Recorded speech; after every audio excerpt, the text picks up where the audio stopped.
yang di dalam Al-Quran itu dikatakan, saya kurang membaca dengan jelas, tapi dikatakan dia lahir di pohon korma, kemudian dia tidak disalibkan, Nabi Isa itu tidak disalibkan, tapi ada orang yang menyerupai Nabi Isa yang kemudian dia yang disalibkan. Tetapi Nabi Isa itu langsung diangkat. Nah, dari sisi itu saja jelas sudah berbeda antara tokoh Yesus Kristus dan tokoh Nabi Isa di dalam Al-Quran. Karena di dalam iman Kristen, soteriologi atau keselamatan, kematian Yesus di kayu salib itu sangat sakral dan sangat penting di dalam iman Kristen. Karena tanpa kematian, maka tidak ada keselamatan di dalam iman Kristen. Jika menurut Al-Quran Nabi Isa tidak disalibkan, itu jelas menggugurkan iman Kristen. Itu yang perlu saya tanggapi ya. Jadi bagi saya, Yesus Kristus dan Nabi Isa itu adalah tokoh yang berbeda. Bismillahirrahmanirrahim. Assalamualaikum warahmatullahi wabarakatuh. Salam sejahtera untuk kita semua. Segala puji bagi Allah Tuhan semesta alam. Selawat dan salam semoga tercurah kepada Nabi Muhammad SAW beserta keluarga, sahabat dan seluruh umat beliau hingga akhir zaman. Hari ini kita berkumpul bukan untuk saling memenangkan argumen semata, tetapi untuk menjalin dialog ilmiah yang penuh hikmah dengan semangat mencari kebenaran, saling memahami dan menghormati keyakinan masing-masing. Mari kita simak bersama-sama. Qul amanna billah wa ma unsila alaina wa ma unsila ala Ibrahim wa Ismail wa Ishaq wa Yaqub wal asbat wa ma utiya Musa wa Isa wa nabiyyuna min rabbihim.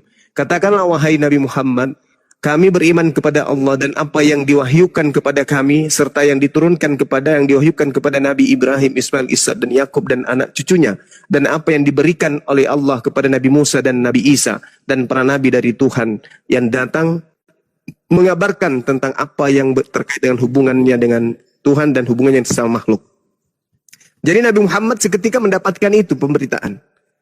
Pemberitaan ini kemudian tidak didapatkan dari proses belajar, tidak melakukan penyelidikan. Makanya dikatakan dalam Al-Quran surah Al-Ankabut ayat 48, wa ma kunta tatslu min qablihi min kitab wa la takhuttu bi yaminika idzal lartaba mubtilun. Di situ dikatakan, engkau wahai Nabi Muhammad tidak pernah membaca sebuah kitab sebelum Al-Quran, dan engkau tidak pernah menulis suatu kitab. Sekiranya engkau pernah membaca atau menulis, niscaya ragu orang-orang yang mengingkarinya. Nabi Muhammad tidak bisa baca Torah, nggak bisa baca Injil, nggak bisa baca Mazmur atau Zabur. Tapi seketika beliau tahu, bukan karena dia proses belajar, enggak, tapi karena ada wahyu yang datang langsung dari Pencipta untuk ia sampaikan kepada umat manusia. Itulah yang kami imani hari ini. Artinya begini Bang ya, Iya. Kisah itu kan berarti sudah ada sebelum Kristen muncul, sebelum Islam muncul. Jadi itu udah kisah-kisah itu sudah ada di kitab Taurat ya. Jadi kemudian apa yang kisah di dalam Al-Quran itu, meskipun isinya hampir mirip dengan kisah di dalam Taurat yang mirip ya, boleh dibilang mirip seperti itu langsung melalui malaikat, melalui Tuhan yang disampaikan kepada Nabi Muhammad seperti itu ya. Iya, salah satu Al-Quran surah Al-Ahqaf ayat 12, A'udzubillahi minasyaitonirrajim, wa min qablihi kitabu Musa imama wa rahmah wa hadza kitabun musaddiqul lisanan arabiyyan. Dan sebelum Al-Quran itu telah ada kitab yang aku berikan kepada Musa sebagai petunjuk dan rahmat. Dan Al-Quran ini adalah kitab yang membenarkan kitab tersebut dalam bahasa Arab untuk memberi peringatan kepada orang-orang yang zalim dan memberi kabar gembira kepada orang-orang yang berbuat baik. Jadi terkait yang Anda pertanyakan, Allah wahyukan kembali kepada baginda Rasulullah Muhammad SAW dalam bahasa Nabi Muhammad, yaitu bahasa Arab, agar Nabi Muhammad bisa menjelaskan kepada manusia. Itu jelas itu Bung. Al-Quran surah Al-Ahqaf ayat 12. Makanya orang-orang Arab pada masa itu heran, kok dia bisa tahu? Kok dia bisa tahu? Kok dia bisa paham tentang Nabi Musa, tentang Abraham? Kok dari mana informasinya orang ini? Nah, itulah sehingga menyebabkan orang-orang pada zaman itu beriman kepada baginda Rasulullah Muhammad SAW. Dan hari ini, saudara sebagai seorang Kristen pun mengiyakan, kok bisa sama? Nah, itulah bukti bahwa Nabi Muhammad menerima wahyu dari langit, bukan melalui penyelidikan sehingga tulisan yang ada di dalamnya antar ayat, antar surat kontradiksi satu sama yang lain. Subhanallah, Maha Suci Allah, Al-Quran itu lolos dari kontradiksi. Demikian. Oke. Ya, terima kasih atas informasinya Bang Zuma ya. Ya, sama Bang. Ada lagi? Atau saya boleh? Assalamualaikum warahmatullahi wabarakatuh. Oh, ya ada satu lagi ya. Silakan. Ada satu lagi. Assalamualaikum warahmatullahi wabarakatuh. Kalau di dalam iman Kristen itu kan Adam dan Hawa ya. Itu Iya. kan manusia yang diciptakan oleh Allah pertama kali Siap. gitu kan. Dan tidak disebut nabi. Kenapa di dalam Islam Adam itu disebut nabi ya? Kalau dalam iman Kristen kan dia manusia pertama saja begitu. Iya, baik. Nabi itu adalah orang yang menerima firman. Adam alaihi salam adalah orang yang menerima firman. Bilangan 12 nomor 6, jika ada di antaramu seorang nabi, maka aku Tuhan akan menyatakan diriku kepadanya dan akan berkata kepadanya melalui penglihatannya dan berfirman kepadanya melalui mimpi. Jadi nabi itu adalah orang yang menerima firman. Nabi Adam menerima firman. Dia adalah makhluk pertama dari sisi manusia. Wa iz qala rabbuka lil malaikati inni ja'ilun fil ardi khalifah.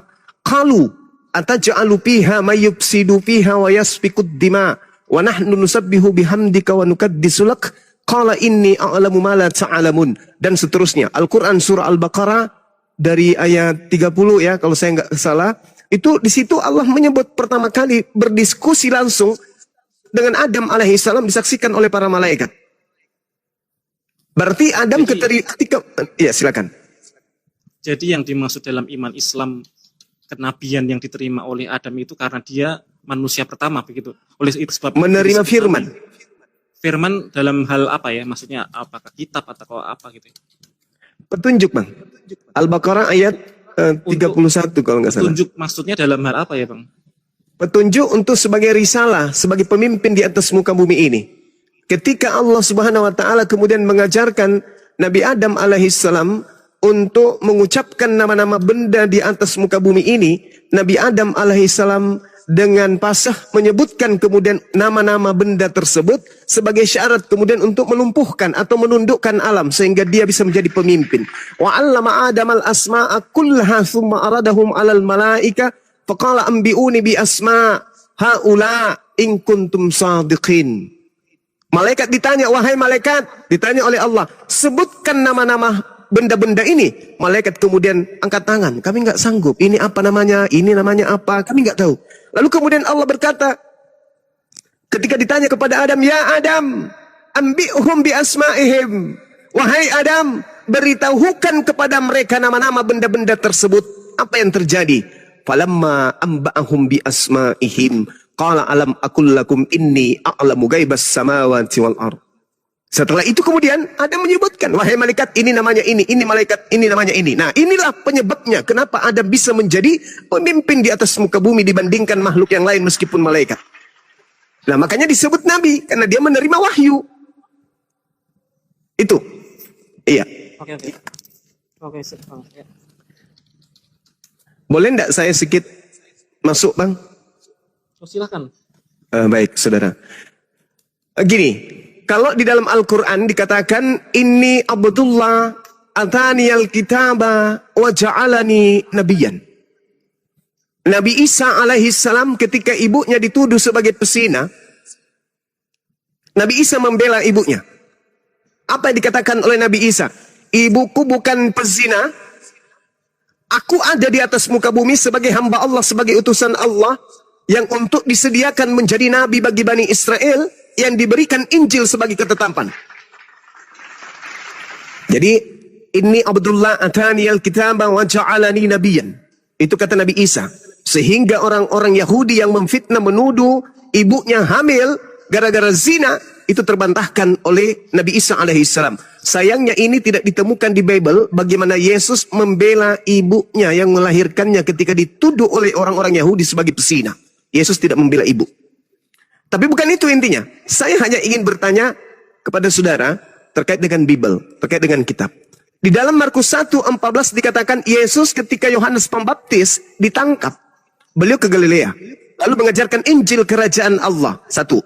Yang kedua, di dalam Kisah Para Rasul 8, Filipus memberitakan Injil Yesus. Jadi Yesus membicarakan Injil Allah, Filipus sebagai muridnya yang dipanggil dalam Yohanes 1, Filipus, ke dia ikutlah denganku. Filipus ikut, sama-sama Yesus dan juga Filipus memberitakan Injil kerajaan Allah, sehingga di Kisah Para Rasul 8 diberitakan Filipus mengajarkan Injil Yesus. Itu satu, itu dua. Yang ketiga, Yohanes 17 nomor 8. Segala firman yang engkau berikan kepadaku telah noise dan mengganggu kuping saya, kalau bisa ditutup dulu. Segala firman yang engkau berikan kepadaku telah aku sampaikan kepada mereka dan mereka telah menerimanya. Jadi sebelum Yesus terangkat ke langit, murid-muridnya telah menerima segala firman yang Yesus jadikan sebagai landasan pengajaran. Dia guru, dia adalah guru, berarti dia punya kurikulum, dia punya kisi-kisi pengajaran, referensi pengajaran. Lalu kemudian dia punya murid, dia adalah guru, dia rabi. Keempat, Yesus berkata dalam Yohanes 12 nomor 49-50, aku tidak berkata-kata dari diriku sendiri. Apa yang aku katakan adalah apa yang diperintahkan oleh Bapa untuk aku sampaikan dan aku ajarkan. Nah, yang terakhir, Yohanes 14:24, firman yang kau dengar dari mulutku bukan dari aku, tetapi dari Bapa yang telah mengutus aku. Pertanyaan saya, saudara, mana segala firman yang diterima Yesus dari Tuhannya yang tidak bercampur dengan perkataan-perkataan Yesus, tidak bercampur dengan sabda-sabda Yesus, yang tidak bercampur dengan karangan-karangan manusia yang muncul belakangan? Boleh saya ditunjukkan supaya saya paham bahwa Injil yang diterangkan Nabi Isa alaihissalam di dalam Al-Quran dan Yesus yang menerangkan kalau dia memberitakan Injil kerajaan Allah, serta Filipus memberitakan Injil Yesus kepada Bani Israel, itu kita memiliki benang merah yang sama. Silakan. Ya, ini saya sedikit terganggu dengan suara tak-tok apa ini? Ya, halo? Iya, silakan Bang. Ya, mungkin saya tanggapin satu persatu dulu ya, tapi saya nggak catat tadi, cuma saya sepintas saja mendengar ya. Nah, yang pertama tentang tokoh Nabi Isa di dalam Al-Quran dan tokoh Yesus Kristus di dalam Alkitab, itu menurut pandangan saya pribadi itu adalah kedua tokoh yang berbeda ya. Kenapa tokoh yang berbeda? Karena di situ kalau di dalam iman Kristen itu kan jelas ya itunya silsilah Yesus itu dari dari Daud, kemudian di dalam Alkitab itu dikatakan Yesus itu disalib, kemudian dibangkitkan pada hari yang ketiga, kemudian menampakkan diri 40 hari sebelum dia terangkat ke surga, dan dia menjanjikan Roh Kudus dan seterusnya. Yang di dalam Al-Quran itu dikatakan, saya kurang membaca dengan jelas, tapi dikatakan dia lahir di pohon korma, kemudian dia tidak disalibkan, Nabi Isa itu tidak disalibkan, tapi ada orang yang menyerupai Nabi Isa yang kemudian dia yang disalibkan. Tetapi Nabi Isa itu langsung diangkat. Nah, dari sisi itu saja jelas sudah berbeda antara tokoh Yesus Kristus dan tokoh Nabi Isa di dalam Al-Quran. Karena di dalam iman Kristen, soteriologi atau keselamatan, kematian Yesus di kayu salib itu sangat sakral dan sangat penting di dalam iman Kristen. Karena tanpa kematian, maka tidak ada keselamatan di dalam iman Kristen. Jika menurut Al-Quran Nabi Isa tidak disalibkan, itu jelas menggugurkan iman Kristen. Itu yang perlu saya tanggapi ya. Jadi bagi saya Yesus Kristus dan Nabi Isa itu adalah tokoh yang berbeda. Jadi tadi banyak banget ya pertanyaan sampai 5 ya. Jadi enggak Bang, itu cuman referensi aja menuju ke pertanyaan saya bahwa Yesus itu memiliki pengajaran yang berasal dari langit yang tidak bercampur, jangankan dengan karangan orang lain, dengan ucapan pribadinya aja kagak. Yang saya tanya, saya tidak membawa Alkitab ya, takutnya saya ini hilang nih dari TikTok ya. Saya nggak bawa Alkitab ya. Kelemahan orang Kristen itu adalah tidak hafal Alkitab atau ayat seperti teman-teman Muslim yang memang diwajibkan untuk menghafal ada juz 1, juz 2, seterusnya. Kalau di dalam iman Kristen kan tidak diwajibkan untuk menghafal. Jadi itu kelemahan orang Kristen itu tidak hafal ayat. Tapi saya coba untuk mengingat ya, itu di dalam Injil Yohanes pasal 1 ayat 1-14 kalau nggak salah ya. Di situ dikatakan pada mulanya firman itu bersama-sama dengan Allah dan firman itu adalah Allah. Kemudian dikatakan pada ayat 14 kalau nggak salah ya. Mohon maaf saya nggak bawa Alkitab ya. Di situ dikatakan firman itu menjadi manusia, artinya Yesus. Jadi secara konsep ketuhanan antara iman Islam dengan iman Kristen itu sudah berbeda, bak air dengan minyak. Kenapa saya katakan seperti itu? Di dalam konsep ketuhanan Islam itu tauhid, hak illallah, tiada Tuhan selain Allah. Ya, itu tauhid, artinya esa. Gitu. Sedangkan di dalam konsep Kristenan itu mengenal yang namanya Allah Tritunggal. Konsep Allah Tritunggal itu besem ha'af wehapin weruah hakodis Elohi ehad, yang artinya Allah Bapa, Putra, dan Roh Kudus, Tuhan yang esa. Bagaimana menjelaskan Allah Tritunggal itu banyak sekali buku-bukunya ya, tetapi jelas saya mau katakan konsep ketuhanan Islam dengan ketuhanan Kristen itu seperti minyak dan air dan tidak bisa bersatu. Maka dalam berbagai perdebatan bagaimanapun juga itu tidak akan menyatu. Kenapa? Karena seperti tadi saya katakan seperti minyak dan air. Dan kemudian tentang karena Yesus itu dikatakan dalam Injil Yohanes tadi adalah firman Allah yang menjadi manusia dan dia adalah Allah yang menjadi manusia, maka setiap perkataan-perkataan Yesus itu adalah firman Allah. Jadi Yesus itu adalah firman itu sendiri. Seperti itu pemahaman di dalam iman Kristen gitu. Jadi kalau kemudian diperdebatkan bagaimana tentang ketuhanan Yesus, kemanusiaan Yesus dan seterusnya, ya bolak-balik kembali kepada Bang, udah Bang, usah ceramah kok Bang, udah Bang, usah ceramah kok Bang. Kau jawab aja pertanyaannya Bang. Ya itu, saya jawab bagaimana membedakan bercampur ya perkataan Yesus itu adalah firman Allah itu sendiri karena dia firman yang menjadi manusia, seperti itu. Ya yang mana Bang, yang mana? Tunjukkan nama Bang Juma gitu loh. Apanya? Oke. Itu Apa dia lama ini? enggak sama, itu yang saya jelaskan. Baik, saudara. Yang pertama gini. Yang pertama yang harus dipahami nih supaya ini edukasi ya. Yang saya pertanyakan ini terkait dengan Injil. Injil yang datang kepada Nabi Isa alaihissalam.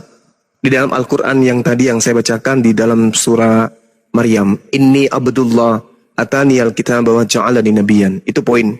Kemudian Anda mengatakan Isa Yesus itu adalah oknum yang berbeda. Saya pun mengiyakan itu. Cuman masalahnya adalah saya mengiyakan Yesus dan Isa itu berbeda bukan karena saya menolak datangnya kemudian sosok pembawa kabar gembira atau Injil di tengah-tengah Bani Israel, enggak. Tapi yang membuat saya mengatakan tidak sama karena konsep yang Kristen punya. Sayangnya saudara, sayangnya nih, Bible mendukung Al-Quran, itu dulu. Sehingga ketika saya bertanya mana Injil yang diberitakan oleh Yesus, Anda nggak nyampe ke sana. Maksud saya mungkin Anda lupa arah pertanyaan saya. Mungkin Anda lupa, bukan nggak tahu, tapi lupa. Kemudian ketika dikatakan di Al-Quran bahwa Nabi Isa alaihissalam itu lahir di area pohon kurma, sayangnya nih, tempat Yesus lahir dan besar itu dipenuhi pohon kurma dari sejak turun-temurun. Ulangan 34 nomor 4, Hakim-Hakim 1 nomor 16, Hakim-Hakim 3 nomor 13, Hakim 4 nomor 5, 2 Tawarik 28 15, kemudian Nehemia 8 nomor 16 menceritakan tempat kelahiran Yesus, tempat daripada Maria membesarkan kandungan dan anaknya, itu adalah kota yang disebut dengan kota kurma. Tidak disebut dengan kota kandang kambing atau kambing domba. Kandang domba. Itu sangat disayangkan. Bible justru mendukung apa yang diceritakan oleh Al-Quran. Jadi tepatlah dikatakan bahwa Al-Quran itu disampaikan oleh yang maha menyaksikan, yaitu pencipta langit dan bumi. Itu satu. Kemudian, kembali kepada pertanyaan saya tadi, terkait dengan materi yang Anda bawa, pertanyaan Anda tentang Taurat, bagaimana Nabi Muhammad bisa mengetahui tentang itu semua. Saya kembali. Bahwa ketika Al-Quran mengatakan Nabi Isa membawa Injil, rupanya di Bible pun menurut kesaksian-kesaksian penulis, Yesus pun mengajarkan Injil. Tadi saya sudah menguraikan di dalam Markus 1 nomor 14, Yesus ke Galilea pada saat kemudian Yohanes itu ditangkap. Yesus kemudian datang ke sana mengajarkan Injil Allah. Sekali lagi, Injil Allah.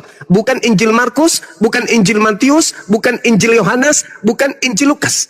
Apalagi surah-surah Paulus. Yesus tidak pernah menyentuh dalam pengajarannya sebagai guru, sebagai dosen kepada mahasiswa, murid-murid yang ada pada zaman itu.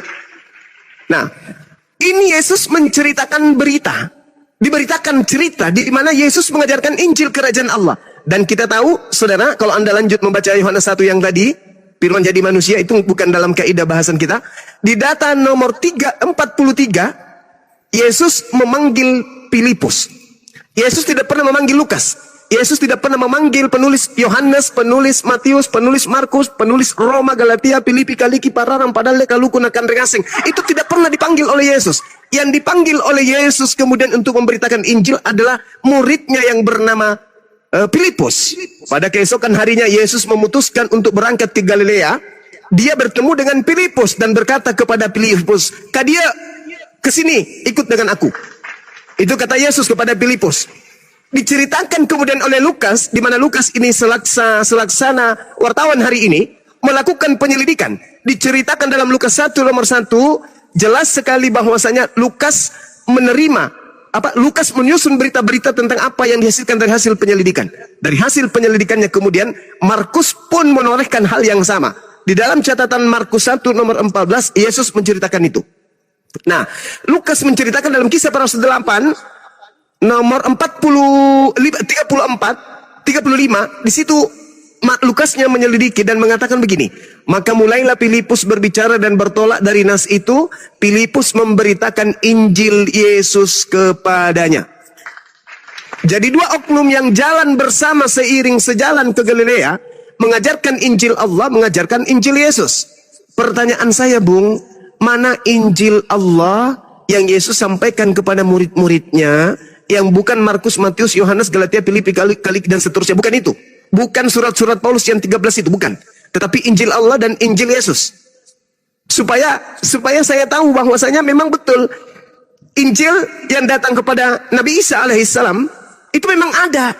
Tapi itu sudah tidak ada lagi hari ini, karena yang muncul adalah fawailul lilladzina yaktubuna alkitaba biaidihim tsumma yaquluna hadza min indillah. Yang muncul sekarang adalah sebuah kitab yang bukan dari Allah, tapi dianggap itu dari Allah. Nah, sekali lagi saya ulang pertanyaan saya. Yesus ketika datang sebagai guru tidak berkata-kata dari dirinya sendiri. Dia memiliki firman yang berasal dari Bapa. Lalu kemudian dia sampaikan kepada murid-muridnya. Seluruh firman disampaikan kepada muridnya sebelum Yesus terangkat ke langit. Sebelum terangkat ke langit. Pertanyaan saya, mana segala firman itu, Bung? Apa nama kitabnya dan tersimpan di mana? Silakan. Warahmatullahi wabarakatuh. Gurunda sehat semuanya. Waalaikumsalam warahmatullahi wabarakatuh. Waalaikumsalam warahmatullahi wabarakatuh. Masya Allah. Lanjutkan Gurunda. Ya, sepemahaman saya yaitu suara saya kok balik ya. Tuhan Yesus datang ke dunia ini kan pada mulanya sebenarnya dia tidak membawa satu agama Kristen atau Katolik. Dia tidak membawa ajaran agama sebenarnya, tetapi dia memberitakan tentang kerajaan Allah, gitu kan? Dia mengklaim Tuhan Yesus mengklaim bahwa dirinya adalah Mesias. Artinya ini jangan dikatakan saya khotbah, tapi saya mau menjelaskan iman saya, Pak Ojekan ini. Nanti saya dibilang khotbah gitu. Iya, lanjut Bang, lanjut. Iya, jadi Yesus tidak pernah membawa agama Kristen ketika dia lahir di tengah-tengah dunia ini, tetapi dia memberitakan Injil Kerajaan Allah yang seperti Bang Zuma sebut-sebut tadi. Dia mengklaim dirinya Mesias. Mesias dalam arti juru selamat, dalam arti bahwa dia firman Allah, itu sirotol mustaqim gitu ya, jalan yang lurus menuju kepada Allah, yaitu keselamatan surga itu. Nah, mengenai Injil dalam Alkitab itu, Injil yang sudah dikanonisasi itu ada 4 Injil, seperti yang Bang Zuma bilang, Injil Matius, Lukas, Yohanes, dan ada 4 Injil itu. Jadi Injil itu kan ditulis oleh para murid Yesus yang setelah kematian Yesus ya, setelah dia terangkat mungkin. Jadi tidak serta-merta langsung ditulis ketika itu, seperti itu. Jadi Injil dalam hal ini tuh artinya kan Injil itu dalam bahasa Yunani kan Euangelion, artinya kabar sukacita. Jadi yang dikisahkan, yang diberitakan itu adalah kabar sukacita itu, gitu, tentang keselamatan itu. Gitu pemahaman saya. Oke. Iya, baik. Terima kasih, Bung. Jadi kalau kita berbicara mengenai kata kitab Injil, mungkin Anda mengatakan bahwasanya bukan seperti yang saya sampaikan tadi. Tapi ada satu hal yang perlu dipahami di sini. Kitab Markus itu ditulis antara tahun 64 sampai 67, sorry. Kemudian Matius dituliskan itu kisaran tahun 66. Ada juga yang kemudian mengatakan bahwa dituliskan sekitar tahun 80-an. Petrus 65, ada yang mengatakan dituliskan sekitar tahun 81 sampai tahun 96. Kalau Yohanes sudah jelas itu ya, antara tahun 40 sampai tahun 100. Lalu kemudian Lukas di tahun 62, kemudian Kisah Para Rasul sampai hari ini tidak diketahui kapan dituliskan. Lalu kitab Wahyu itu tahun 100-an, Yakobus tahun 47. Paulus sendiri mulai kemudian menulis itu di era tahun 52. Jauh setelah Yesus tak ada di bumi. Sedangkan ketika Yesus ada di bumi, dia mengatakan bahwa segala firman yang engkau berikan kepadaku telah aku sampaikan kepada mereka. Tuh. Berarti Yesus ini menyampaikan firman, ada aturan main, ketetapan, hukum-hukum, ketentuan-ketentuan yang berasal dari Tuhan yang ia sampaikan kemudian. Yohanes 17 nomor 8, segalanya telah aku sampaikan firman itu. Kemudian Yohanes 12:49 nomor 50, aku Yesus sang penyampai firman tidak berkata-kata dari diriku sendiri. Apa yang aku katakan adalah apa yang diperintahkan untuk aku katakan dan aku sampaikan. Yang ketiga, Yohanes 14 nomor 24. Firman yang kau dengar dari mulutku itu bukan dari aku, tapi dari Dia yang telah mengutus aku. Berarti di luar kitabnya orang Kristen, Yesus memiliki Injil. Markus 1 nomor 14, Yesus memberitakan Injil. Filipus di dalam Kisah Para Rasul 8:35 memberitakan Injil. Sebelum ada buku-buku perjanjian baru, Yesus dan murid-muridnya sudah memberitakan nas Injil. Pertanyaannya, saudaraku, mana Injil atau firman yang Yesus terima dari pencipta langit dan bumi yang mengutusnya menjadi nabi di tengah-tengah Bani Israel? Silakan. Ya, jadi kita kembali kepada Assalamualaikum warahmatullahi wabarakatuh. Waalaikumsalam warahmatullahi wabarakatuh. Saya potong saudara user ya, sudah 3 kali Anda belum menjawab ya pertanyaannya ya. Lanjut. Ya, saya kurang mengerti kalau dibilang belum menjawab, ini saya jawab dengan pemahaman saya. Jadi kita kembali kepada proses penulisan Alkitab. Mungkin saya hendak bukan menyandingkan ya. Coba seperti ini ya. Tuhan Yesus dan juga Muhammad dia menerima wahyu ya. Ketika Muhammad menerima wahyu itu kan kemudian disampaikan kepada para sahabat-sahabatnya seperti itu kan. Kemudian nanti baru diredaksi, ditulis di papirus atau apa ya, zaman dulu kan belum ada kertas, di papirus, kemudian dikumpulkan menjadi gulungan-gulungan. Nah, saya tidak mau masuk dalam karena tapi pemikiran saya seperti itu ya, secara tradisi gitu. Jadi tidak turun. Bang User diperbaiki dulu suaranya, Bang User didekatkan ya, mungkin. Tidak serta-merta satu kitab itu turun dari langit seperti itu, tapi secara tradisional dituliskan oleh manusia. Itu tadi hendak mensejajarkan dengan ketika Nabi Muhammad menerima wahyu, pastikan Nabi Muhammad juga ceritakan kepada para sahabat atau kepada masyarakat sekitar di situ. Kemudian para sahabat itu menuliskan apa yang dikatakan oleh Nabi Muhammad. Demikian pula dengan Yesus ketika dia, tapi dalam hal ini Yesus itu kan firman Allah itu sendiri. Ketika dia, tadi saya bilang tidak ada satu cita-cita Tuhan Yesus membuat satu agama gitu ya. Tapi ketika dia menyebarkan Injil yang dimaksud di sini itu kabar sukacita apa? Tentang bahwa dia adalah Mesias dan dia membawa keselamatan manusia, membawa sebagai jembatan menuju kepada Allah. Seperti itu yang dimaksud dengan Injil yang diberitakan itu esensinya adalah Yesus memberitakan tentang kerajaan Allah, bahwa dialah sang juru selamat yang membawa manusia itu kepada keselamatan, yaitu surga itu.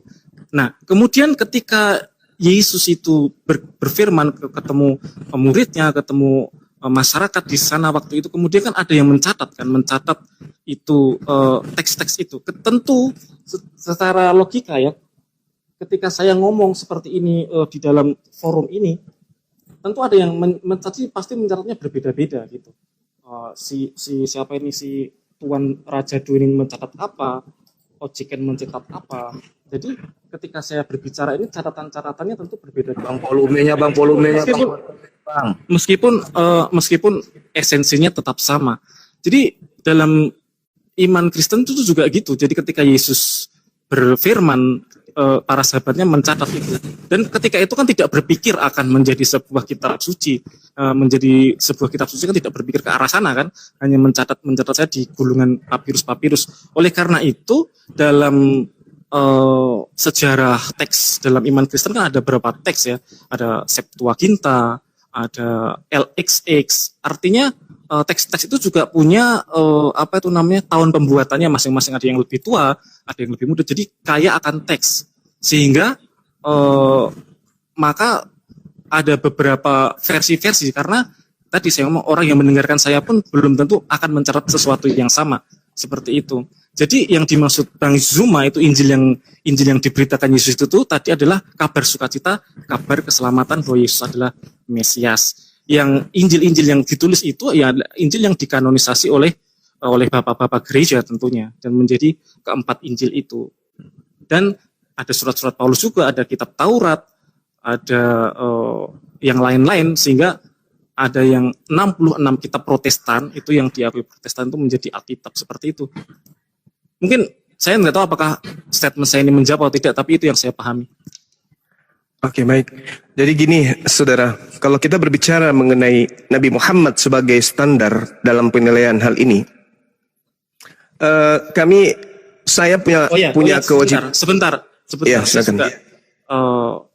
Jadi di dalam Al-Quran itu kan satu teks ya, teks, lupa saya khalifah siapa ya teks yang dipakai Al-Quran itu ya?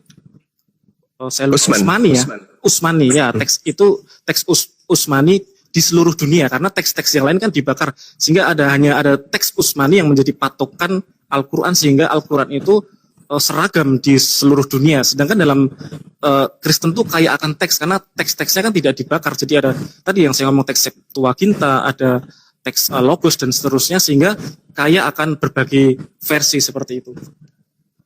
Oke, thank you. Jadi Rasulullah Muhammad SAW penerima firman. Yesus suka tidak suka harus pun diakui sebagai penerima firman. Posisi mereka adalah sama, sebagai corong langit di bumi untuk mengajar orang-orang yang menjadi murid atau kemana mereka diutus. Nabi Muhammad menyampaikan firman yang diterima. Yesus menerima firman yang diterima. Yesus tidak menambahkan dan tidak mencampur adukkan. Menurut Yesus, Yohanes 12:49 nomor 50. Kenapa? Karena firman Tuhan itu kekal, maka dia tidak boleh ditambah, tidak boleh dikurangi. Kemudian Nabi Muhammad pun sama. Nabi Muhammad menerima Al-Quran. Contoh, Iqra bismi rabbikal ladzi khalaq. Bagaimana cara metode yang digunakan kemudian? Metode lisan. Apa itu? Murid sahabat menghafalkan. Seluruh sahabat menghafalkan Iqra bismi rabbikal ladzi khalaq. Jadi semua murid menghafalkan itu. Nah, kemudian baginda Rasulullah Muhammad SAW dalam proses menyampaikan Al-Quran ada yang disebut ijazah ardan wa sima'an, ijazah ardan faqat, ijazah sima'an faqat, dan seterusnya. Jadi Nabi Muhammad menyampaikan Al-Quran, sahabatnya kemudian menghafalkan. Ketika hafalannya itu keliru, Nabi Muhammad meluruskan, menegur, ini yang benar. Sahabat menghafal Al-Quran. Bagaimana dengan Yesus? Yesus menerima firman. Yesus menyampaikan, karena Yesus tidak bisu. Dia sampaikan. Apa bunyi firmannya? Sampai hari ini kita nggak tahu. Itu dulu, poin pertama. Jadi level pertama dulu. Nabi Muhammad menerima firman, pindah ke sahabatnya, dihafalkan. Yesus menerima firman, pindah ke muridnya, dihafalkan tidak, dituliskan pun tidak. Saya ulang. Nabi Muhammad menerima firman, pindah ke muridnya, muridnya menghafalkan. Kemudian, ketika Yesus menerima firman, Yesus sampaikan kepada muridnya, murid tidak menghafal, murid tidak menulis. Nabi Muhammad, muridnya menulis, muridnya menghafal. 2 poin. 2 poin terpenuhi di Nabi Muhammad, 2 poin tidak terpenuhi di Yesus. Kemudian, ketika para sahabat menulis, menghafal, Nabi Muhammad menyampaikan, jangan kau tuliskan yang bukan kuterima sebagai wahyu. Tuliskan yang berasal dari Allah. 22 tahun kemudian para sahabat digembleng untuk menghafal Quran. Cukup waktunya. Ketika Nabi Muhammad udah meninggal dunia, terjadi perang. Sahabat penghafal Al-Quran kemudian banyak yang wafat. Banyak yang meninggalkan dunia. Sampai muncul instruksi, kalau semua penghafal Al-Quran ini meninggal, bagaimana caranya Islam ini kita sampaikan sampai ke ujung bumi? Maka mereka sepakat untuk membukukan Al-Quranul Karim. Ini adalah orang-orang sahabat Rasulullah yang Rasulullah sendiri mengatakan, Faiza qara'na fattabi'ul Quran. Apabila aku selesai membacakannya, maka ikuti bacaan itu. Ikuti bacaan itu. Kemudian Rasulullah juga mengatakan, Khusu Al-Quran min arba'ah. Terima Al-Quran, ambil Al-Quran, pelajari Al-Quran, hafalkan Al-Quran, tuliskan Al-Quran dari keempat sahabatku. Disebutkan pula tuh namanya Abdullah bin Mas'ud, Salim, Mu'az bin Jabal, dan Ubay bin Ka'ab. Lengkap. Ketika kemudian dituliskan, dihafalkan, disusun tulisan-tulisan itu kemudian, maka tidak seluruh sahabat Nabi, ketika Nabi Muhammad SAW kemudian memberitakan wahyu, hadir di setiap saat. Ada Said hadir, si sahabat yang lain tidak hadir. Pada saat pembelajaran itu, yang lainnya menulis, yang satunya tidak menulis karena tidak hadir. Maka proses berikutnya, hafalan-hafalan mereka ini tidak berkesesuaian dengan tulisan karena ada yang bolong-bolong. Maka disusunlah hafalan, maka disusunlah tulisan berdasarkan atas hafalan. Setelah kemudian dituliskan tulisan ini berdasarkan hafalan, maka tulisan yang bolong-bolong dari para sahabat itulah yang dibakar. Iqra bismi rabbikal ladzi khalaq. Ada yang menuliskan ayat itu. Lalu kemudian ada yang melangkahi tidak menuliskan. Kenapa? Karena pada proses pewahyuan mereka tidak hadir. Sebaliknya, ada sahabat yang hadir yang tidak menuliskan ayat pertama. Iqra bismi rabbikal ladzi khalaq. Si Zaid hadir. Khalaqal insana min alaqa, dia tidak hadir. Kemudian sebaliknya, pada saat Utsman hadir, Iqra bismi rabbikal ladzi khalaq, hadir Utsman. Khalaqal insana min alaq, dia tidak hadir. Berarti kebalik. Bagaimana caranya kemudian untuk menyusun kitab ini, catatan-catatan mereka? Maka patokannya adalah para penghafal. Maka penghafal datang, Iqra bismi rabbikal ladzi khalaq, khalaqal insana min alaq, Iqra wa rabbukal akram alladzi 'allama bil qalam, 'allamal insana ma lam ya'lam, kalla innal insana la yatgha ar-ra'ahu istagna, dan seterusnya.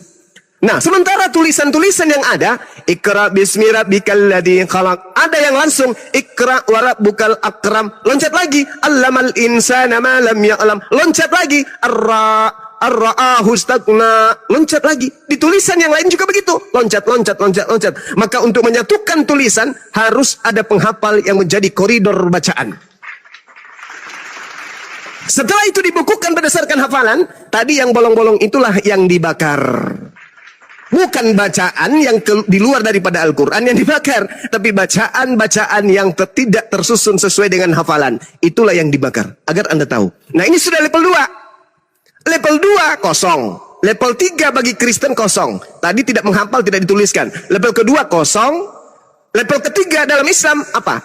Diajarkanlah kemudian Al-Quran itu, para penghafal menerimanya. Disebutlah dengan sebutan tahfizul Quran, para penghafal Quran, para penulis Quran.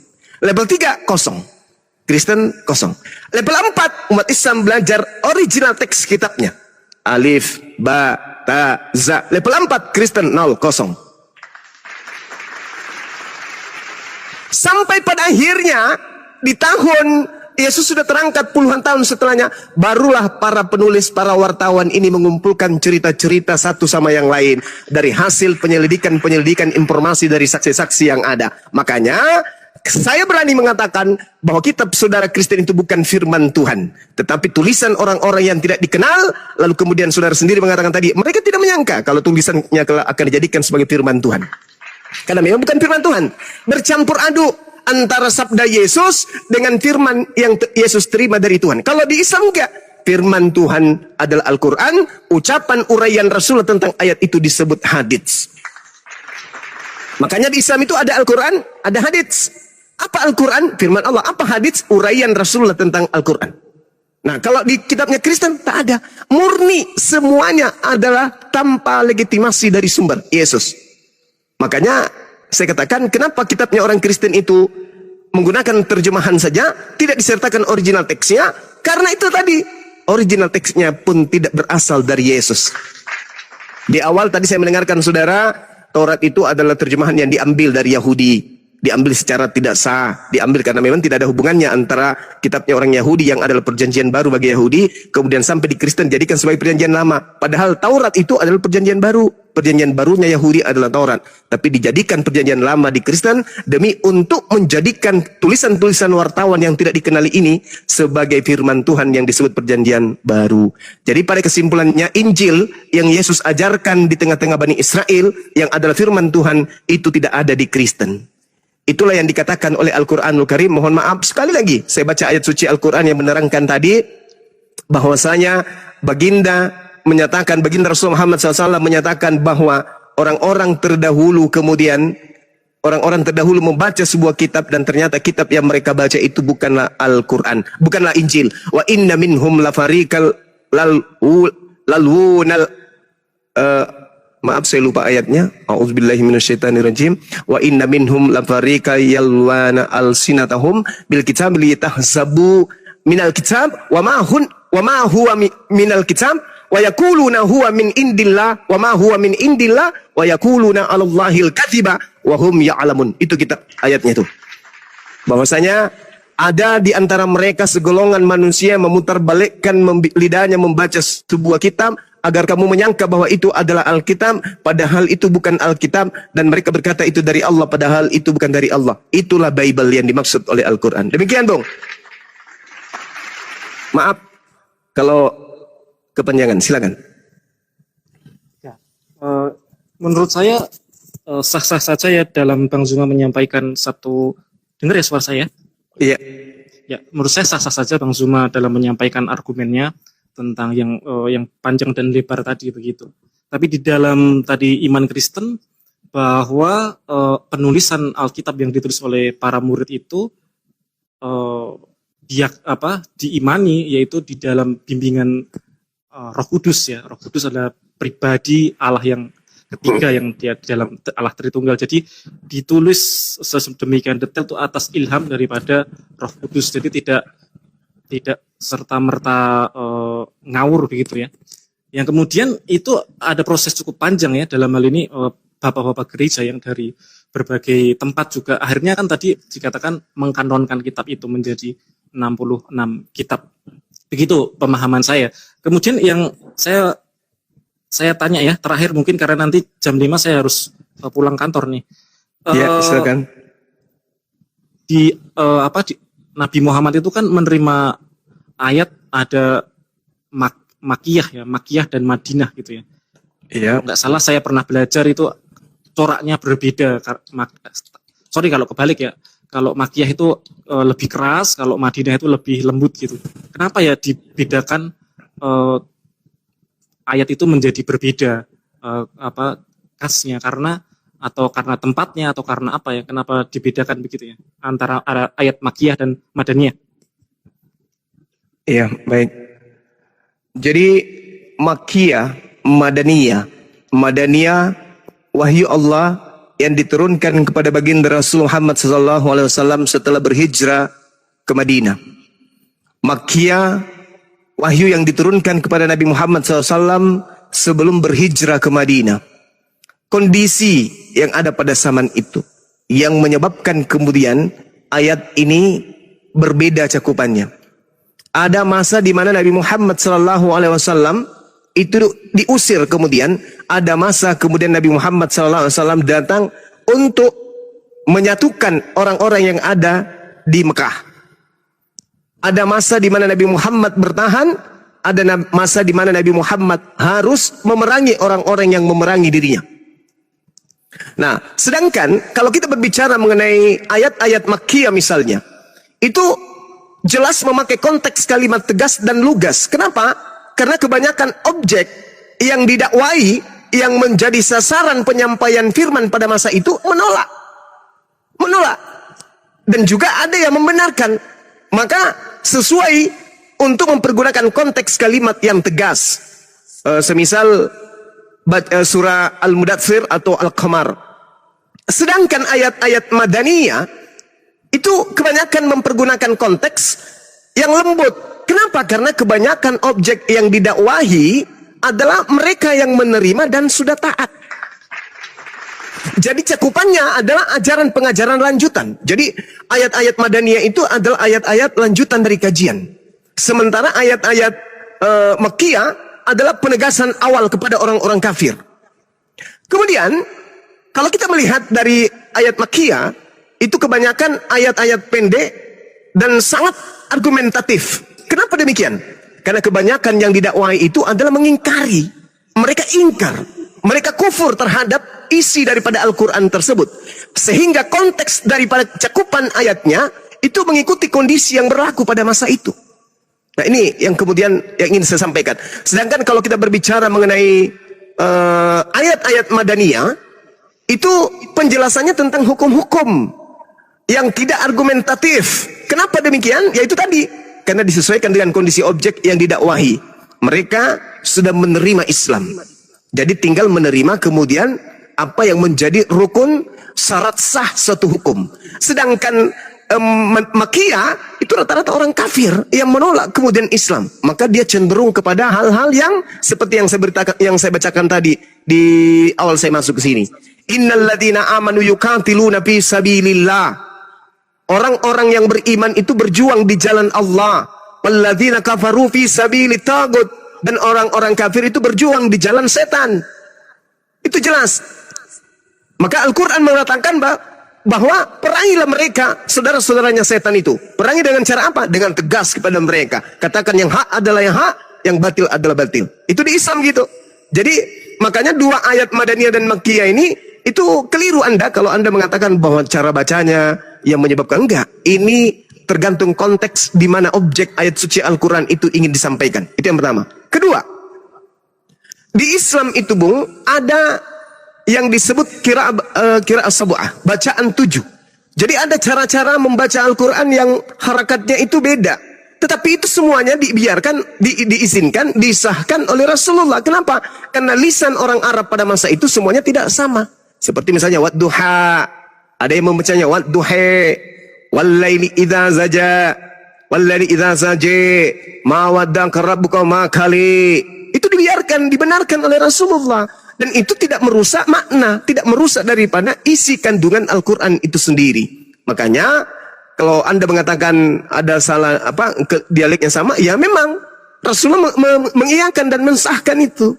Karena memang orang Arab lisannya tidak semuanya sama. Seperti itu saudara. Sedangkan kalau di Anda ya, sekali lagi mohon maaf nih, Bible Anda katakan dipenuhi oleh Roh Kudus sampai mereka menuliskan itu bullshit, nonsense. Saya boleh minta di mana dalilnya. Yohanes menulis karena kepenuhan Roh Kudus, Lukas menulis karena Roh Kudus, Paulus menulis, tak ada akan pernah Anda temukan itu.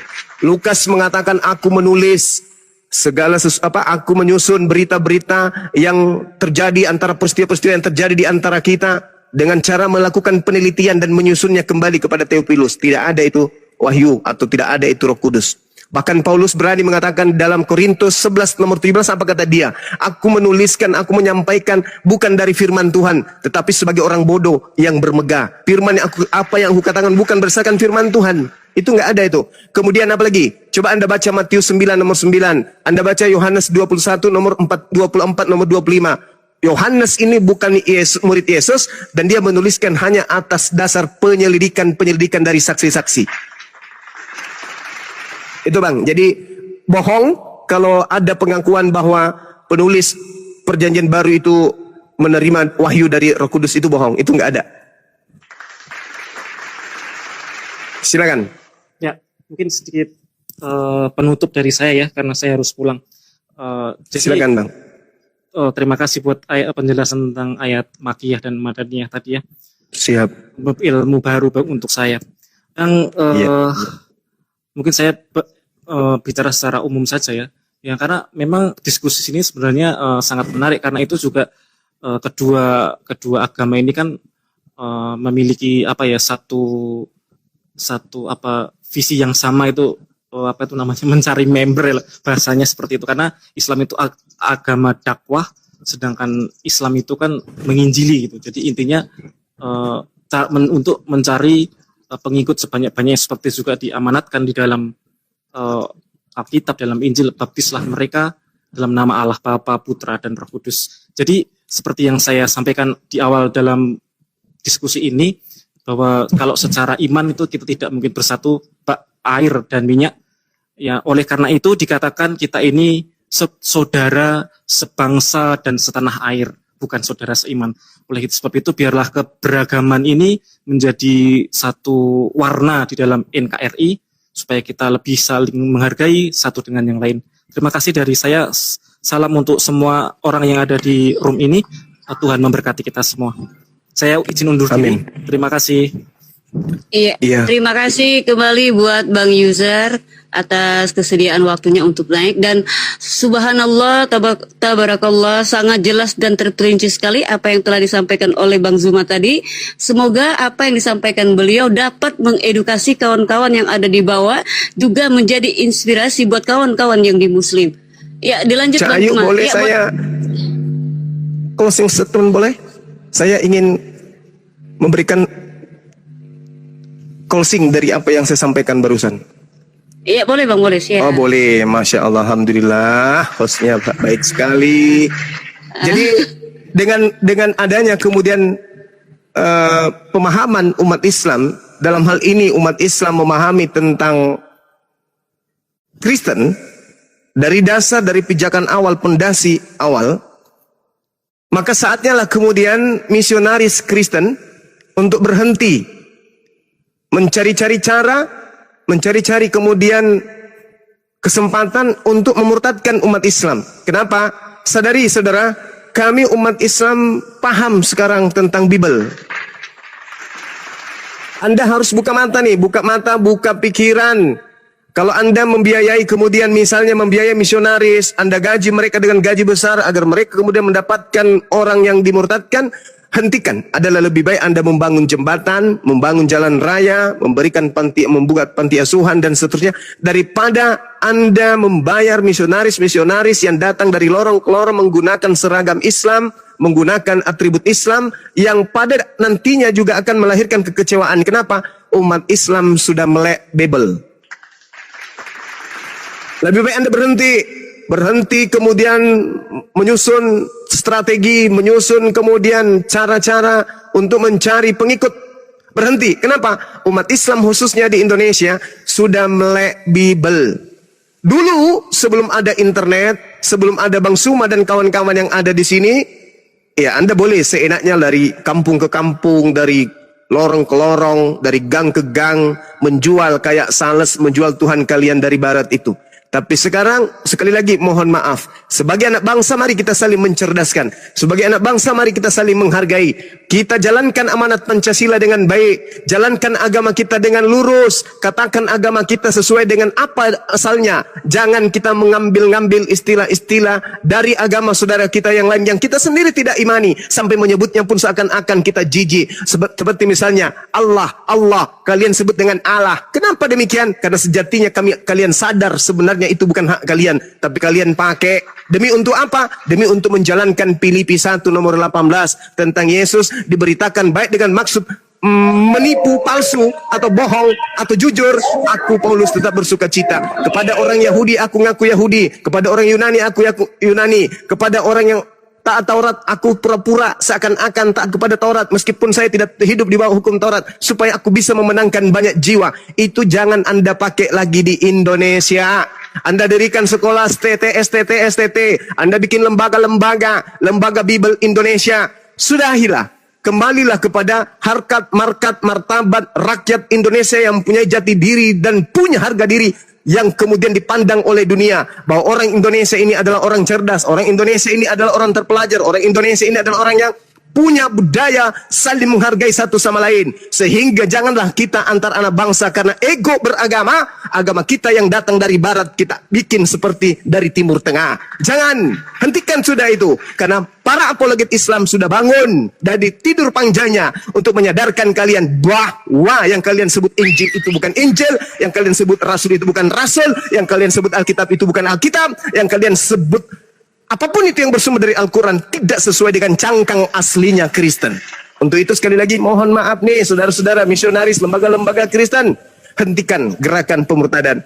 Hentikan pendangkalan akidah. Yang ada di Jawa sana, di pelosok-pelosok, yang ada di Madura, yang ada di Jawa Tengah, yang ada di Jerapa, Jepara. Hentikan semua itu. Ya, yang ada di Sopeng, yang ada di Malino. Sudahilah itu semua. Umat Islam sudah pintar. Umat Islam itu sudah cerdas. Udah bisa membedakan antara manusia dengan Tuhan. Sudah bisa membedakan antara Al-Quran dengan surah kabar. Sudahilah. Hentikan. Daripada nanti akan semakin banyak hal-hal yang tidak mengenakan di antara kita.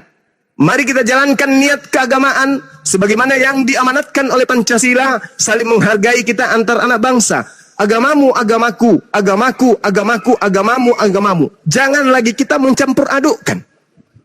Jangan lagi, berhentilah itu.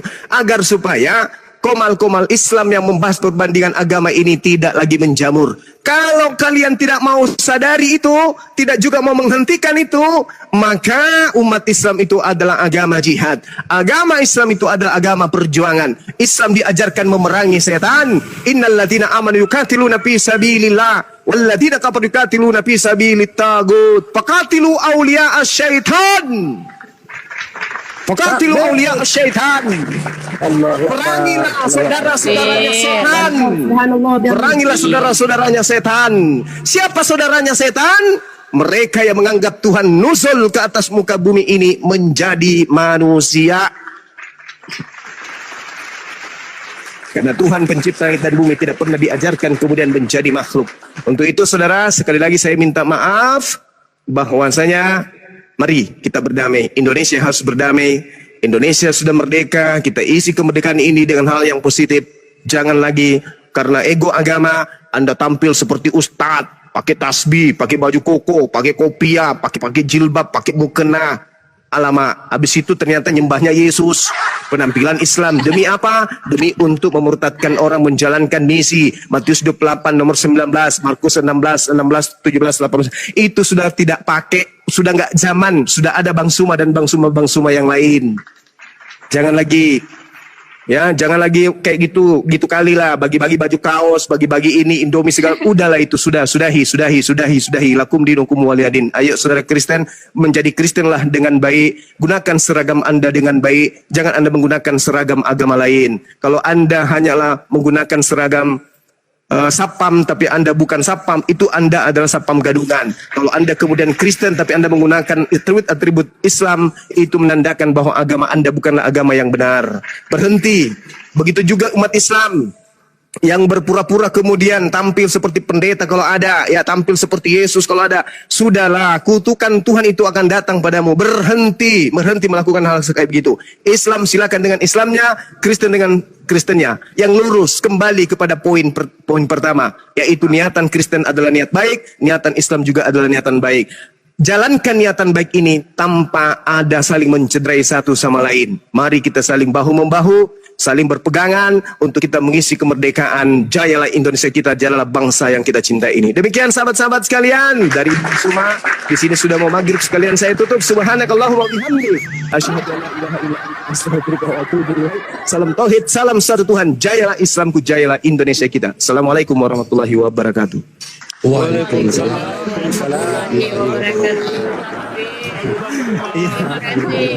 Sebelum saya pamit, sahabat-sahabat sekalian, terima kasih banyak saya sudah diundang di sini. Kenapa saya datang ke sini di Komal ini? Karena beberapa hari yang lalu ada sahabat yang naik minta kepada saya, Bung Suma, sekali-kali tampil di Komal kita, Tuan Raja Dolar. Artinya di sini tidak ada bampol, kan gitu. Ya, saya sekarang berhati-hati karena teman-teman Bampol itu banyak di mana-mana, pembenci-pembenci orang yang memperjuangkan akidah Islam itu ada di mana-mana, tampil seperti Islam tapi isinya bukan. Begitu. Jadi ketika saudara mengundang saya, silakan dengan langsung, maksudnya mengundang bukan sebagai narasumber sih, tapi untuk meramaikan saja siapanya aku ini. Itu yang pertama. Kemudian yang kedua, sebentar malam saya umumkan ada tantangan dari pendeta Gigi. Pendeta Gigi atau siapa ya? Yang dulu pendeta yang marah ketika saya mengatakan dia jual gigi. Ingat nggak? Iya. Ingat ya, ada yang masih ingat. Alhamdulillah. Beliau kembali menantang saya untuk membahas tentang ya Allahku ya Tuhanku. Ketika kemudian si Thomas kaget melihat lambungnya Tuhannya bocor, tidak keluar ikan yang dimakan, kan harusnya makan ikan keluar dari lubang. Iya kan? Bukan di anus keluarnya tapi di lubang bekas tombak. Dia kaget kemudian, oh mama, ternyata Tuhanku masih hidup, lambungnya bocor, tidak ada handiplas tapi tidak keluar darah, kan gitu ya. Nah itu alasannya menuhankan kemudian Yesus karena lambungnya tidak keluar ikan goreng dan madu yang dia minum. Itu katanya ya. Mati Nah, meja itu ya. saya umumkan Mati. di diskusi. Dia saya Bang Juma, sampaikan jam sebentar. 8 malam. Ya gimana? Jam 8, oke. Di komangnya Ya, siapa jam Bang? 8 tadinya di Pandi, tapi kayaknya nggak jadi karena ketika kemudian dia nantang pendeta pendebat Islam, Dina Fandi mengatakan Bang Suma yang ingin maju 2 jam. Apa yang dikatakan? Jam berapa Bang Suma mau? Jam 8 sampai jam 10. Kebetulan saya juga ada waktu jam 8 jam 10 itu ada kegiatan saya. Sama dengan dia keok sebelum bertempur. Saya kira begitu sahabat. Terima kasih banyak. Sahabat sekali lagi mohon maaf ketika ada kata-kata yang kurang berkenan. Semua yang kita lakukan ini hanya karena Allah. Ya, demikian ya. Saya pamit undur diri Bang Tuan Raja dan semua sahabat-sahabatku. Kita adalah saudara seakidah. Berikan saran dan kritikan kepada Bang Suma secara langsung. Japri atau nomor HP ada di YouTube. Jangan keluar-keluar di depan umum yang akan mencederai persaudaraan kita. Islam memiliki adab, Islam memiliki akhlak. Untuk itu mari kita berislam dengan adab dan akhlak. Semoga pertemuan ini menjadi wasilah untuk menambah ilmu, memperluas wawasan dan mempercepat ukhuwah kemanusiaan di tengah keberagaman kita. Terima kasih atas perhatian Anda. Wassalamualaikum warahmatullahi wabarakatuh. Salam damai sejahtera untuk kita semua.